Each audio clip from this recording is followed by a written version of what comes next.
I want to welcome everybody to Detroit. How many people are from the city of Detroit that are here? Okay, just a few. Okay, then thank you so much for taking this into consideration. I am, of course, overwhelmed just thinking about the whole concept of this type of tour. The whole concept of this corporate devastation tour came from an event that one of the organizations that I'm involved in here in the city of Detroit called the Moratorium Now Coalition. We focused heavily on the foreclosure crisis, the crisis of eviction, housing, and later, of course, dealing with the crisis in utility shutoffs, which is our major problems here in the city of Detroit. And we set up in 2009 what was called a People's Summit. It was in June of 2009. And why did we set up a People's Summit? It lasted for about 5 days downtown in Grand Circus Park. We set it up because there was a national business summit that was convening in the city of Detroit during that same time period. This national business summit was here. It was bringing together CEOs and other top-level executives from some of the major multinational corporations based here in the United States and around the world. And so we said, look, Detroit has been devastated as a result of the policies of multinational corporations and financial institutions. So we should set up an alternative to the National Business Summit and call it the People's Summit. And we applied for a permit to set up an encampment at Grand Circus Park for 5 days. And initially, the National Business Summit was supposed to be held at Ford Field, which is the new stadia. You have Ford Field and you have Comerica Park, which is right downtown. And it's sitting, those two stadiums are sitting on an area that used to be the hub of the African American community in the city of Detroit. It was formerly known as Paradise Valley. It's an area that initially was settled, at least in the early part of the 20th century, by European Jewish immigrants. But later, after World War I, when you had a massive migration of African Americans into the city of Detroit, many of them settled in that area, and that became like the hub of the African American community there, and an area further east, which they called Black Bottom. So we said, you know, these people are here, and they're going to be talking about business issues, and they're not going to involve anybody in the city of Detroit on a grassroots level who have been the victims of the economic crisis. So what happened was, once we applied for a permit for setting up this tent city at Grand Circus Park, they immediately moved the National Business Summit from Ford Field to the Renaissance Center, where it would be enclosed and encased, and I guess they would have better security, and they wouldn't have to see these hundreds of people who are camped out in Grand Circus Park. So that was the origin of the concept of the People's Summit. So during the People's Summit, we had people who came here from all across the United States to participate in this summit. We initially thought it would just be a local activity, but it turned out that people came from Chicago, they came from Ohio, from New York City, some people came from the South. We got laid off auto workers who came and participated. We had the homeless who came and participated. And we had a struggle just getting a permit to be able to camp out in the park. I guess the business interests in the city were concerned about it, and some people on the city council, we had to go through the city council at that time to get a permit. So initially, they discussed it while we weren't even there. They didn't have a representative from our organization there at the city council when it was initially discussed. So somebody from Crane's Business newspaper, it's a weekly business newspaper in Detroit. It's like the Wall Street Journal or Forbes or Bloomberg's of Detroit. They called me on the phone and they said, yeah, we were at a city council meeting recently, and we understand they're going to deny you a permit to set up a tent city in Grand Circus Park. So immediately we contacted one of our friends on the city council, Councilwoman Joanne Watson, and another hearing was established, and we went to the hearing, and they were forced to grant us a permit to set up an encampment there. So that's basically what happened. And then, of course, as part of the People's Summit, we set up what was called a corporate devastation tour of Detroit, just to show the impact of corporate policies on the city of Detroit. Today we won't have as much time, but 3 years ago, we actually went into some of the industrialized areas that have been razed in the city of Detroit, like around Michigan Avenue and Clark, where it used to be bustling factories and of course businesses surrounding those factories. And all of these production facilities have been closed down and shipped to other parts of the country and other parts of the world. Okay, we're going to make a right turn right here at this corner. Now, the first thing we're going to see, of course, deals with the whole question of public housing. What right here on the right used to be the Brewster Douglas homes in Detroit, and now they have rebuilt. There's more modern housing here now, but this used to be what was called the projects. The ground was broken for these projects in 1935 under the Roosevelt administration. And actually, Eleanor Roosevelt, who was the first lady at that time, came out and participated in the groundbreaking. And why did they build it here? Because this is the Chrysler Freeway, but this used to be Hastings Street.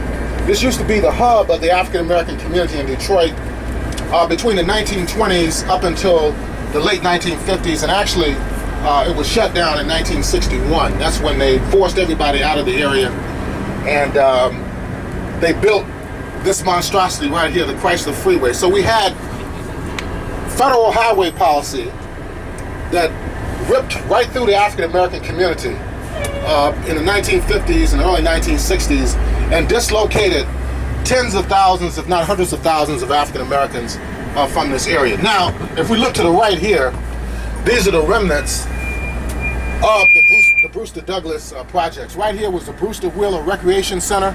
It used to be a center for young people to go and box, to engage in sports, to stay off the streets and so forth. But you see now it's totally abandoned. Look at these apartments here. Go slow. Slowly, Yeah, please. Go slow, down. driver, please. Yeah, all of these areas used to be occupied by thousands upon thousands of people. Now, who came from this area? People like Diana Ross lived here, Mary Wilson, Florence Ballard. They all grew up in the Brewster Douglas projects. Just stop. Let's see. Testing. Yes. I just wanted to mention that the Supremes, who were the premier group of the Motown record company during the 1960s, came out of these projects right over here. So when we hear a lot of sociological academic theory that racial segregation only produced bad things, it did produce a lot of bad things, but at the same time, there were a lot of good things that came out of the African-American community prior to the 1960s, when you had this legalized breakdown of segregation in the United States. So yes, this is an excellent example here of the type of devastation that's been rendered in the city of Detroit. Now, what happened in terms of federal housing policy? These projects were built by the federal government during the so-called New Deal, okay, under Franklin Delano Roosevelt.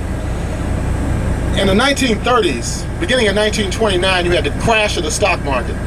And then in the early 1930s, you had an official unemployment rate in the United States of over 25%. The African-American community was heavily impacted by the Great Depression. But what you also had during the Great Depression, you had the birth of a broad-based people's movement. You had hunger marches, you had unemployed councils that were set up. Now, the unemployed councils would deal with foreclosure and eviction.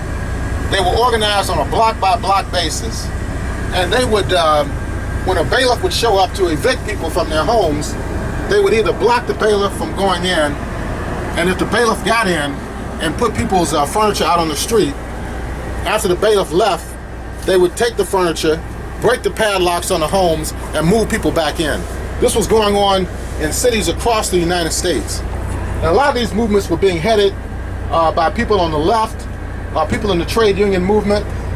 Then in 1934, there was a general strike in several parts of the United States. In San Francisco, in Minneapolis, here in Detroit, you had all kinds of sit-down strikes.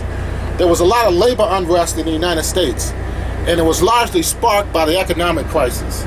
So when Roosevelt came in 1933, he recognized that he had to institute reforms in order to stave off a possible revolution inside the United States. That's how critical the situation was. So they instituted reforms. Social Security, that's where it came from. It came out of the New Deal during the Great Depression. Unemployment insurance came out of the New Deal during the Great Depression. Welfare benefits came out of the New Deal during the Great Depression. Go up a little bit. They had other programs to ameliorate the suffering and the poverty that was going on. And the whole concept of public housing actually came out of that whole period. Because when African Americans migrated from the South to cities like Detroit to work in the auto industry and other industrial areas, they lived in horrendous conditions. In this area and further east, a lot of the houses they lived in didn't even have indoor toilets. And this was in a major industrial area during the 1920s and 1930s. So initially, the construction of public housing was a positive thing in the United States because it provided, at that time, modern living facilities, running water, hot water, and so forth, recreational facilities. But soon enough, they became more or less like a dumping ground for the African American people. It was a reflection of the segregation that existed even in the North. So people fled the South to get away from the post-slavery system where you had Jim Crow, you had lynchings, you had legalized segregation, no political representation after the latter part of the 19th century. So tens of thousands, hundreds of thousands of people fled these areas and they came to the North. Detroit was a center of migration, beginning on the eve of World War I, and it accelerated during World War I because you had to have industrial production to feed the war machine, and it kept moving during the 1920s, the 1930s, the 1940s, through the 50s, all the way up into the late 1960s. You had this mass migration of African Americans from the South to the North.